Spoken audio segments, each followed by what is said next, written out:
Salut à tous, j'espère que vous allez bien. Alors, j'imagine que vous avez déjà remarqué comment nos expressions faciales, nos postures, nos mimiques changent nos états d'être. Et du coup, je vais vous dire une phrase des CAD qu'il estime que c'est un secret, tellement on a oublié de l'utiliser, qui dit: souriez, souriez beaucoup et vous guérirez tous les maux. Même si ça paraît une phrase anodine, en fait, si vraiment on la vit, si vraiment à chaque fois qu'il y a un peu d'émotions plus négatives qui arrivent, on se rappelle de ça et on pratique en conséquence, vous verrez que c'est tellement plus facile pour tous les défis de la vie. C'est pour ça que, quels que soient vos problèmes, un sourire sincère de gratitude pour énormément de raisons, pour avoir la chance de marcher, après s'être cassé une jambe ou même sans avoir connu ça, pour avoir la chance de parler, pour avoir la chance de pouvoir chanter, de pouvoir rencontrer des gens, de pouvoir aller sur internet, pour tellement de... On a tellement de raisons d'être heureux que en partant d'un sourire, déjà, c'est une très belle première étape pour focaliser sur les solutions et non pas sur les problèmes. Et puis, comme il dit, tous les états d'esprit se reproduisent. C'est pour ça que ça peut être exponentiel. Parfois, d'une pensée, d'une émotion, ça peut faire des résultats incroyables, titanesques, dans un sens comme dans l'autre. Prenons l'exemple de quelqu'un qui a une très bonne nouvelle qui lui arrive, et il est tellement content, il se met à faire de la musique, il y a une mélodie incroyable qui lui arrive à l'esprit, et il en fait un truc qui cartonne de ouf. Juste pour vous dire que d'une petite idée, d'une petite énergie, d'une petite pensée, parfois tout se combine en même temps, parfois c'est indépendamment, ces exemples, il peut y avoir des résultats incroyables. Vous savez à quel point il est facile, parfois, de déceler le ressenti des gens juste en voyant leur manière d'être au niveau facial et au niveau de leur mimique. Et encore plus, quand on a plus d'affinité avec les gens, parfois on peut même découvrir ce à quoi ils sont en train de penser rien qu'avec un regard, rien qu'avec une présence. C'est pour ça qu'on commence à voir que l'esprit et le corps ne font qu'un, que les deux en fait ont un lien mutuel de cause à effet, et qu'en agissant sur un, on agit sur l'autre. D'ailleurs, j'avais oublié de dire, à la façon de marcher, aussi on peut connaître le tempérament des gens parfois, leur caractère on va dire global, ou... Bon, non, je ne veux pas dire ça, j'allais dire quelque chose de... Voilà, leur caractère global ou leur humeur du moment. Et bon, ça c'est un peu un entraînement de mentaliste, mais quand on aime le faire, on se rend compte que c'est de plus en plus facile d'observer beaucoup, de ressentir certaines émotions qui parcourent les gens, rien qu'à leur manière d'être, de marcher et des mimiques et tout ça. Cela nous rappelle qu'on peut utiliser ces deux outils, le corps et l'esprit, pour rediriger consciemment nos états d'être. Parce que je dis rediriger, car trop souvent, on se retrouve très loin dans les pensées beaucoup plus tard, à se plaindre, à maudire ou tout ça, sans même en ayant presque perdu le fil de comment on est arrivé là. C'est pour ça qu'on appelle cette part de nous-mêmes qui parfois nous domine, inconscience. Parce qu'on n'a pas été assez centré, on n'a pas été conscient, on n'a pas choisi sciemment les états d'esprit dans lesquels on est arrivé. On ne voulait pas être triste, on ne voulait pas être en colère, on ne voulait pas être apeuré. Et c'est à force d'entraînement, à force de revenir vers ce centre-là, que de plus en plus, on arrive à être maître, à avoir le contrôle de qui nous sommes, de nos émotions, de nos états d'être et tout ça. C'est pour ça qu'il nous intime, dans les conversations avec Dieu, de justement prendre le contrôle de notre esprit et que ce ne soit pas notre esprit qui nous contrôle.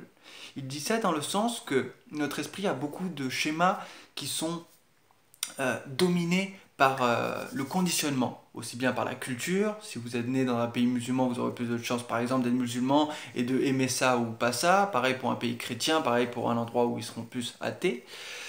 Pareil pour le conditionnement des publicités et tout ça, qui nous font croire que nos désirs c'est ça par rapport à l'entourage, etc., etc. Alors que dans une autre culture, on aurait été complètement différent, alors qu'à la base, on est la même âme, en un sens. Et c'est pour ça que on doit arriver à, par nous-mêmes, trouver et appliquer ces manières de fonctionner qui nous permettent de maîtriser la maîtrise de nous-mêmes. Car c'est cela qu'on cherche, il dit. Comment pensez-vous qu'on rentre dans l'eau froide pour la méthode Wim Hof et tout ça?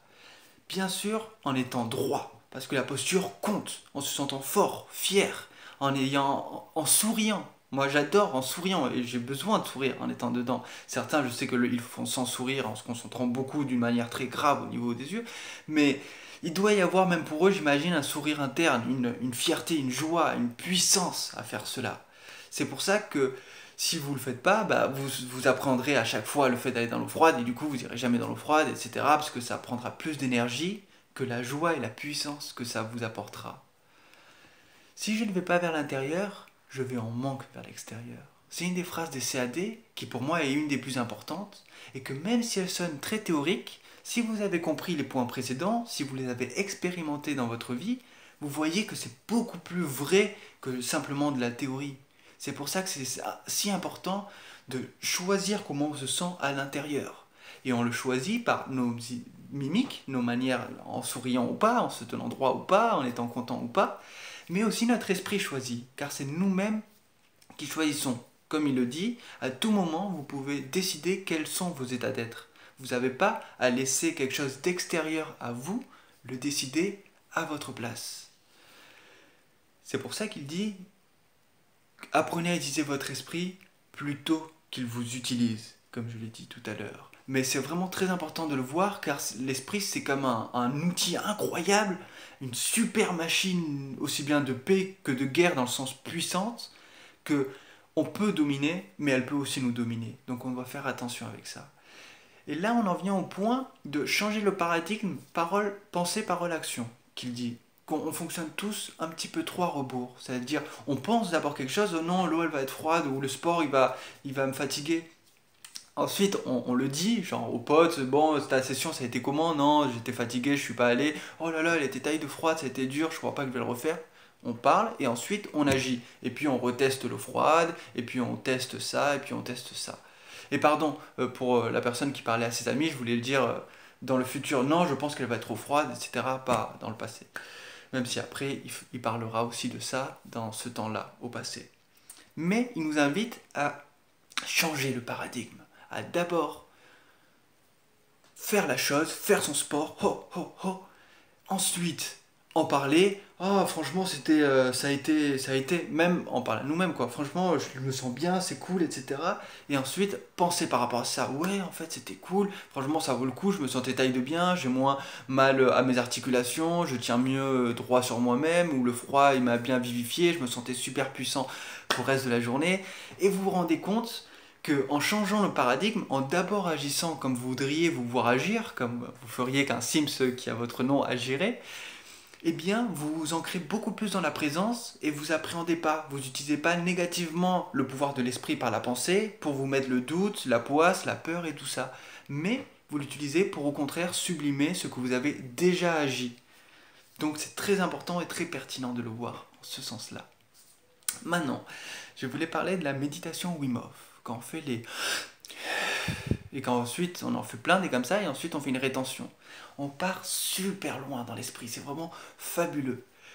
Et du coup, c'est tellement fabuleux qu'on se rend compte que quand on n'a pas de pensée, ça éclate incroyablement notre présence, les hormones, la dopamine, l'adrénaline, c'est incroyable ce qu'on ressent à l'intérieur. Et d'autant plus quand on détend le corps. C'est là où je voulais en venir par rapport à l'influence de notre posture. Quand on est très détendu, c'est incroyable ce qu'on ressent à l'intérieur. Et quand on détend le visage, même en gardant le sourire, mais qu'on détend les parties entre les yeux, quand on détend le troisième œil, quand on détend même le crâne, c'est incroyable comment ça explose d'autant plus. En cette période de confinement, j'en fais beaucoup plus, tellement c'est magnifique et intense. Et donc on se rend compte qu'en étant présent dans l'esprit, dans la tête, là où il y a plus d'esprit que dans le reste du corps, même s'il dit que l'esprit est partout dans le corps, on arrive à être de plus en plus présent et que c'est incroyable que quand on détend et qu'on est vraiment dans ces parties du corps, on agit sur notre état d'être d'une manière tellement puissante, comme si chaque mini-partie de la tête, elle est influencée plein de systèmes dont je pourrais pas mettre de mots tellement c'est incroyable. C'est pour ça que je vous invite à faire les méditations Wim Hof de cette manière-là. Et c'est pour ça que dans les conversations avec Dieu, il invite aussi à faire une méditation par rapport au troisième œil et à rester dans la conscience totale, mais surtout à détendre le visage et la tête et à sentir ce qui se passe à l'intérieur et à laisser passer le cortège des pensées pour juste s'occuper, s'intéresser à ce qui se passe à l'intérieur de notre tête. Et peu importe les pensées, on s'occupe de la présence, pas des pensées. Et petit à petit, les pensées s'en vont et la présence éclate d'une manière incroyable. C'est pour ça que c'est tellement incroyable de vraiment, en ayant expérimenté tout ça, se rendre compte à quel point quand on va vers l'intérieur, on va pas en manque vers l'extérieur, que c'est magnifique de pouvoir le vivre et de pouvoir le ressentir. Donc je vous souhaite énormément de courage, de force, de joie, de puissance, d'ardeur, et rappelez-vous vos rêves dans tous les sens du terme. Bye bye.